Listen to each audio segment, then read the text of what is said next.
What kind of manager laughs at a kid trying to pay with quarters? That was the moment Adam Langley knew he had to go in himself. Adam had inherited the cafe chain from his father, 3 years ago, 16 locations, scattered across 2 states. He'd made it his mission to modernize things, new branding, better supply chain, and employee benefits. But lately, something felt off. A few store reviews mentioned rude staff and cold attitude, but nothing concrete. Still, it bothered him. This wasn't who his dad raised him to be. The cafe in question, Store 11, located just outside a college town, hadn't drawn too much attention until a few recent emails from customers flagged it for bad vibes and unfriendly management.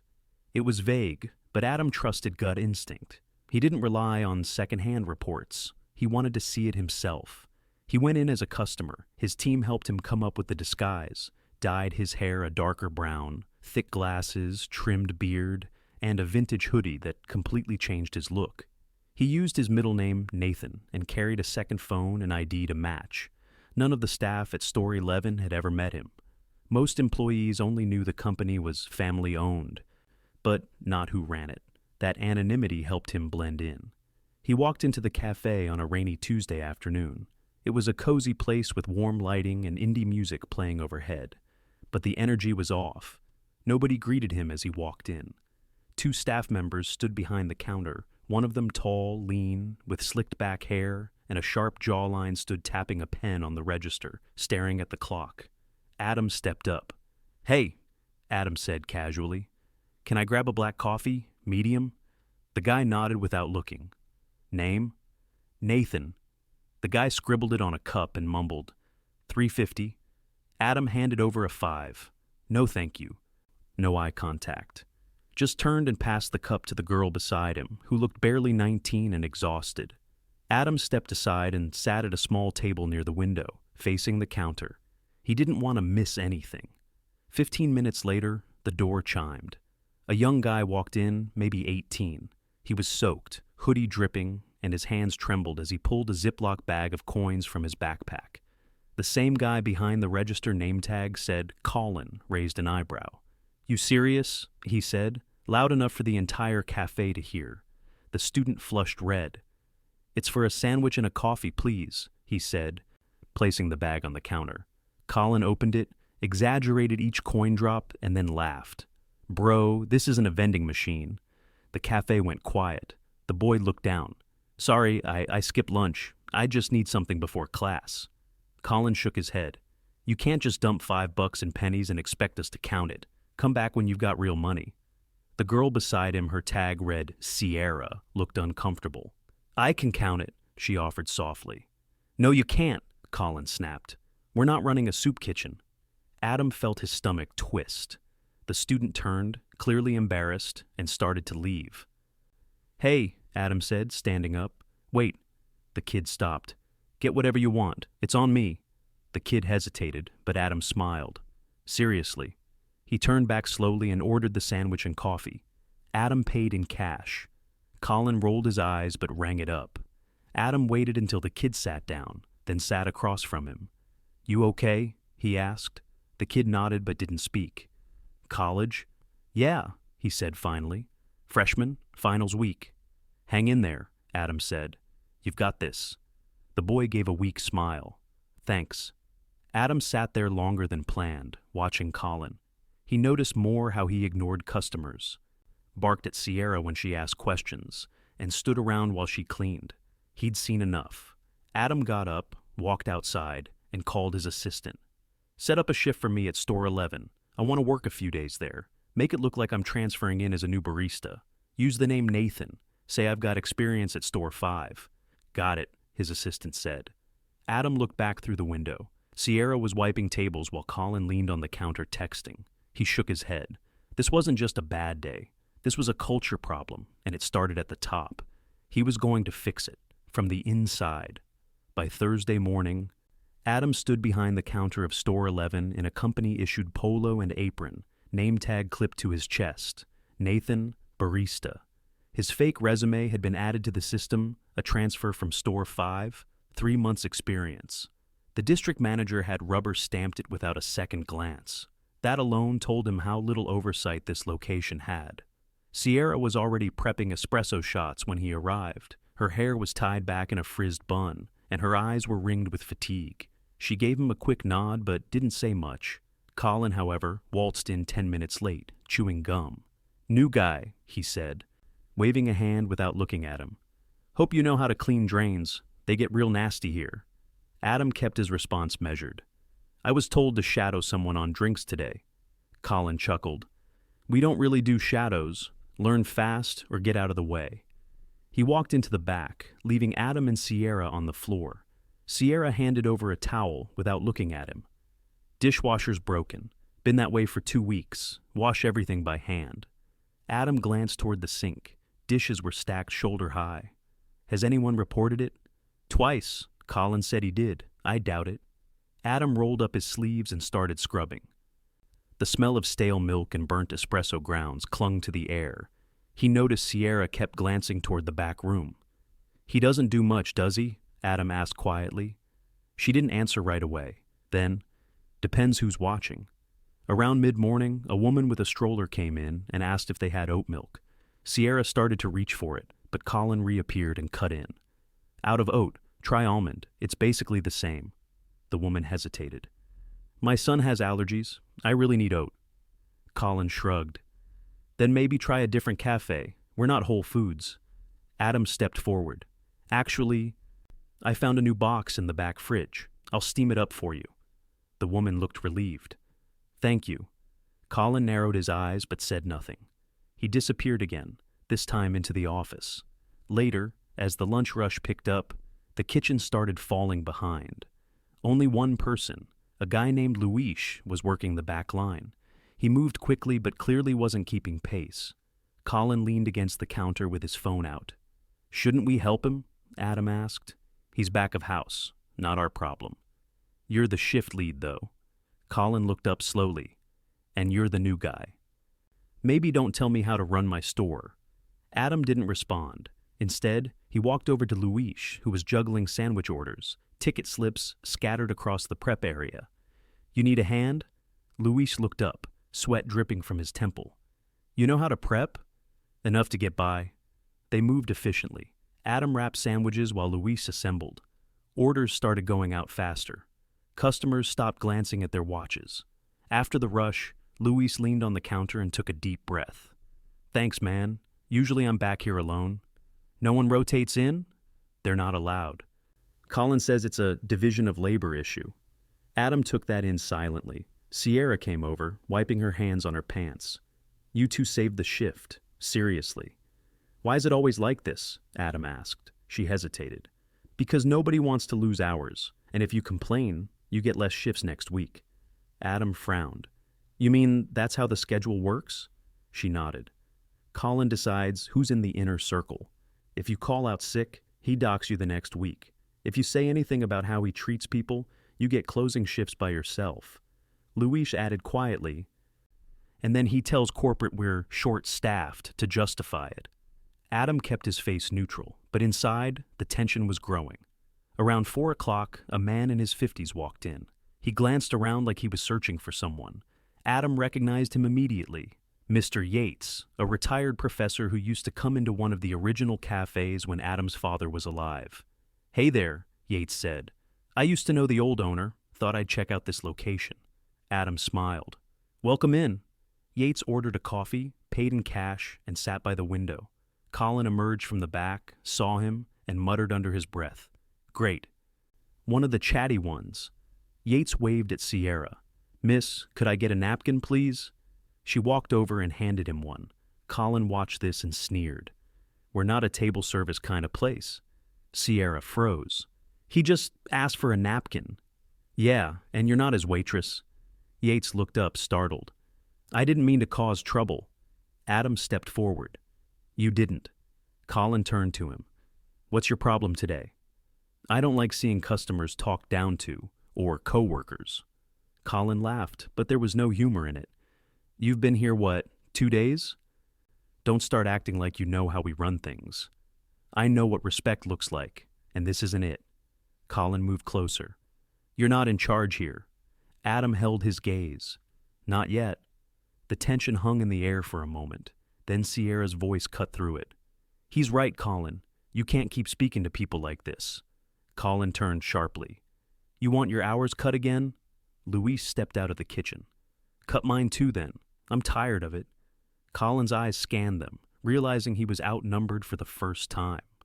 Fine, he muttered. Do whatever you want. Just don't come crying when you get replaced. He stormed into the office and slammed the door.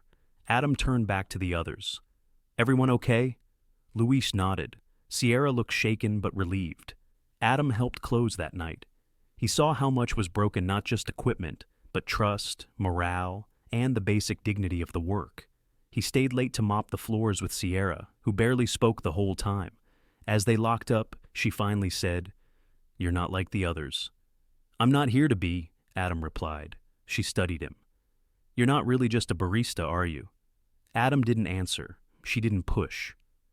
He walked to his car as the streetlights flickered on, his fists clenched at his sides. Tomorrow, he was going to end this. Not with warnings, not with coaching, but with accountability. Friday started with a quiet hum.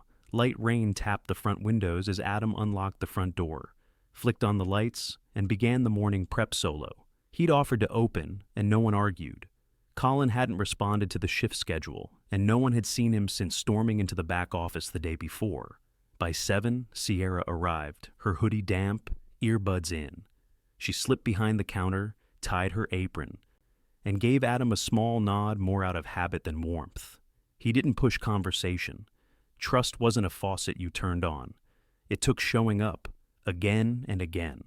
Luis came in next, yawning, rubbing his eyes, and headed straight to the kitchen without a word. It was clear none of them had slept well. The cafe filled slowly with students and commuters, most keeping their heads down, earbuds in, glancing only long enough to give their name and order. Adam worked the register, Sierra handled drinks, and Luis kept the kitchen moving. For the first time since he had arrived, the flow held steady. No panicked glances, no raised voices. Mid-morning, a woman in a gray pantsuit entered, shoulders squared, phone in hand. She scanned the room quickly, then approached the counter. Adam recognized her immediately. Danielle Park, the regional operations director. She rarely visited individual stores unless something serious was going on. She didn't order. Instead, she looked straight at Adam. Where's the manager on duty? Colin was scheduled, Adam replied evenly. He hasn't shown up. Danielle didn't react. Is there a supervisor present? Adam gestured toward the back. Luis is in the kitchen. Sierra's on bar. Danielle stepped aside and made a call. Her voice was low, clipped. Adam didn't try to listen. He didn't have to. 10 minutes later, Colin burst through the front door. Hair uncombed, shirt wrinkled, phone in hand. He didn't even glance at the counter before beelining toward Danielle. Hey, sorry. My alarm didn't go off. Traffic was a nightmare. I was gonna call. Danielle raised a hand. Save it. Office. Now.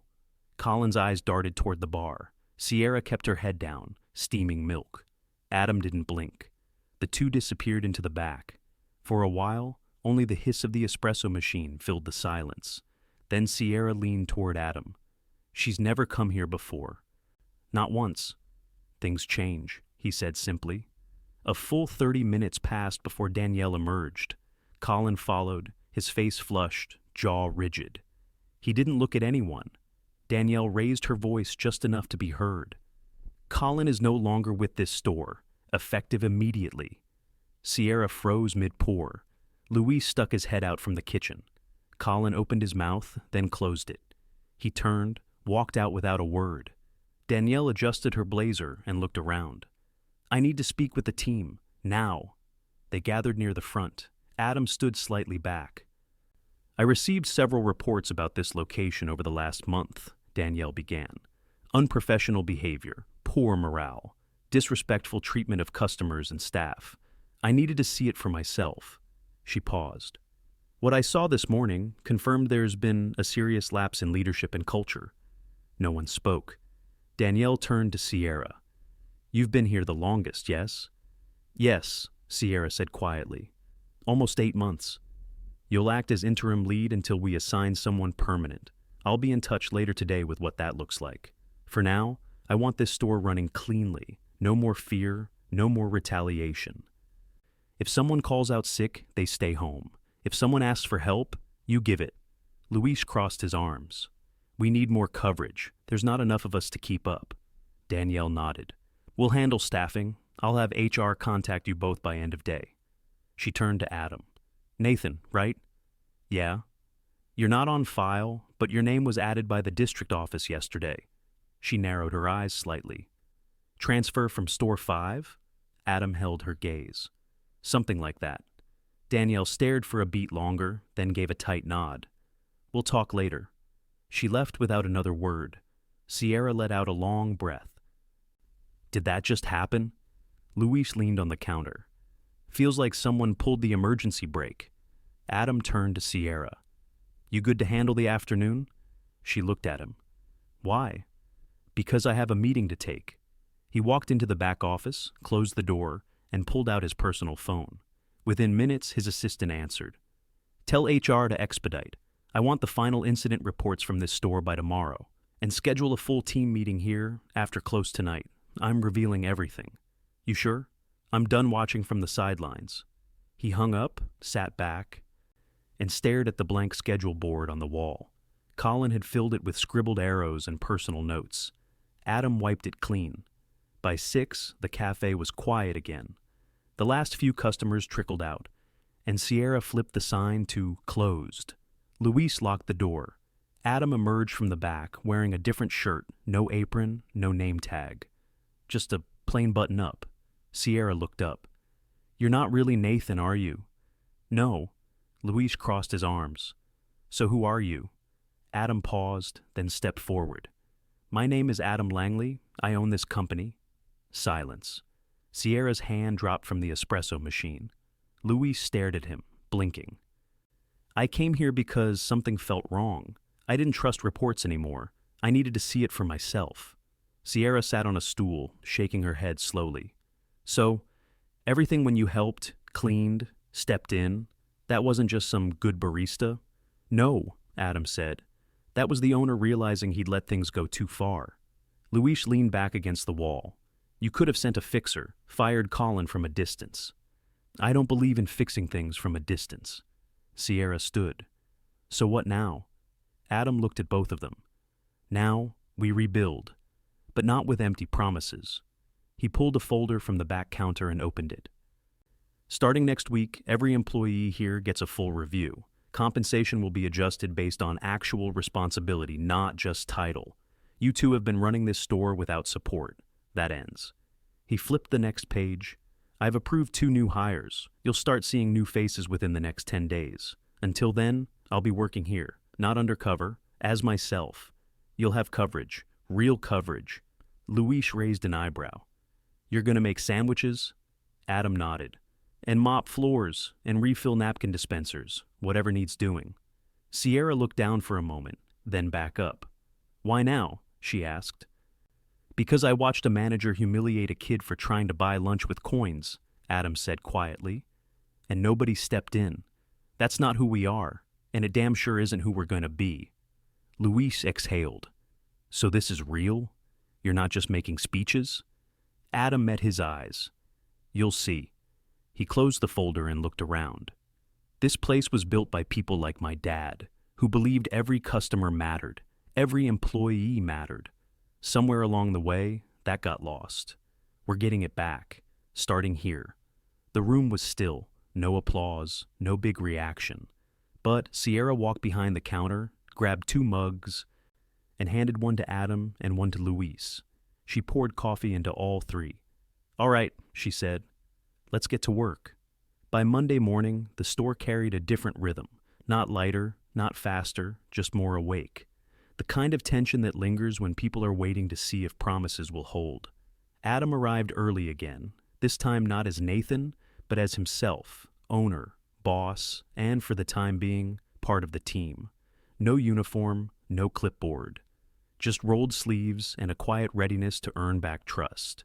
Sierra was already there, unlocking the pastry case. She glanced up as he walked in, and for the first time, didn't look unsure of what to say.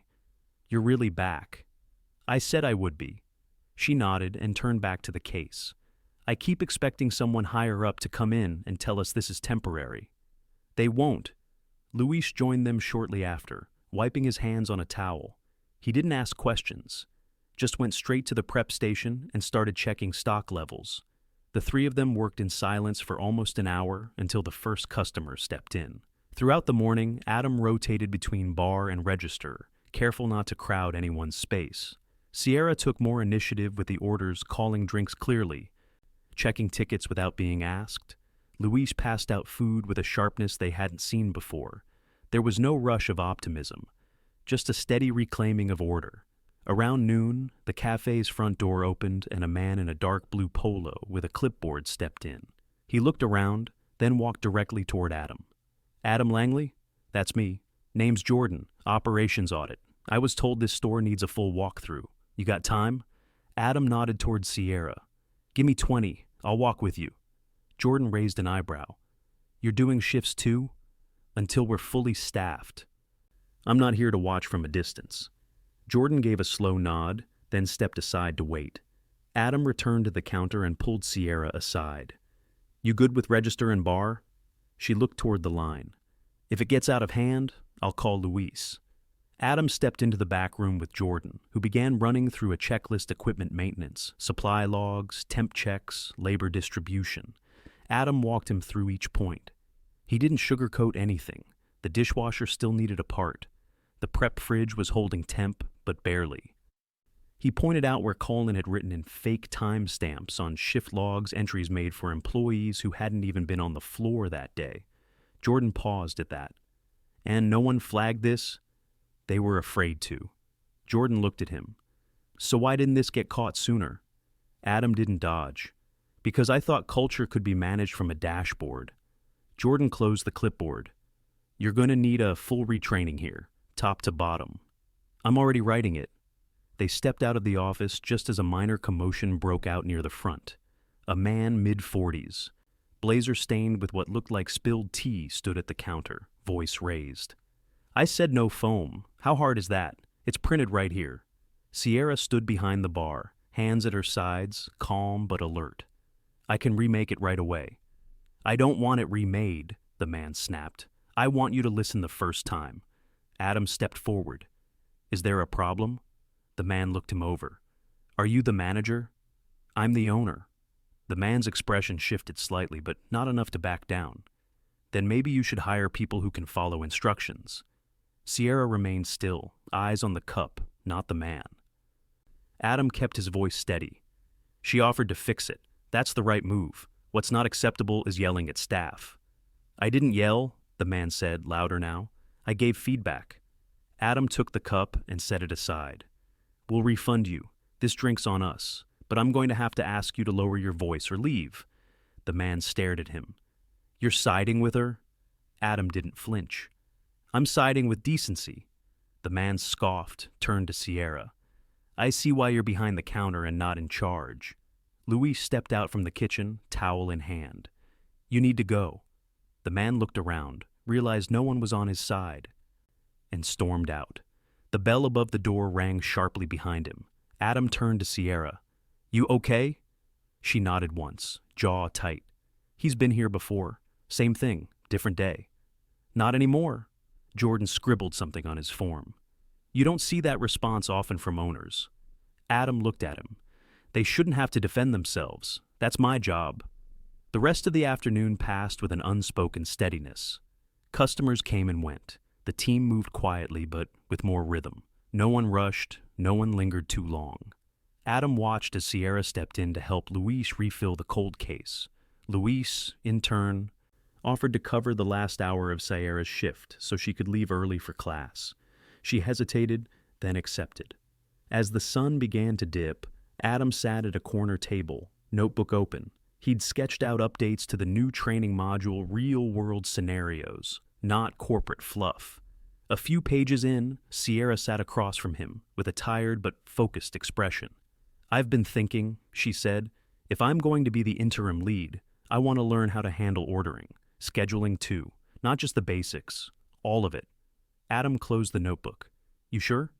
If I'm going to stay, I want to do it right. And I don't want to feel like I'm waiting for someone else to make decisions anymore. Adam leaned forward. You've got the instincts. You just need the tools. I'll walk you through everything, but it won't be easy. I didn't think it would be. Luis joined them, wiping his hands on his apron. I want in too. Not management, but training. I've been doing the kitchen for months without backup. I want to help the next guy do it better. Adam nodded. Then we'll build it together. From scratch. As the store closed for the night, Adam helped stack chairs and sweep the floor. He didn't give a speech. There was no ceremony. Just the quiet understanding that something had shifted, not fixed, not finished, but finally moving in the right direction. Outside, the air had cooled and the street was calm. Sierra locked the door and looked at Adam. Why'd you really come here? Because I thought I knew what was happening in my company, and I didn't. She nodded once. You do now. Luis flicked off the lights behind them. See you tomorrow, boss. Adam didn't correct him. He just smiled, tired but real, and walked back to his car with the weight of the store still on his shoulders, but no longer on his shoulders alone.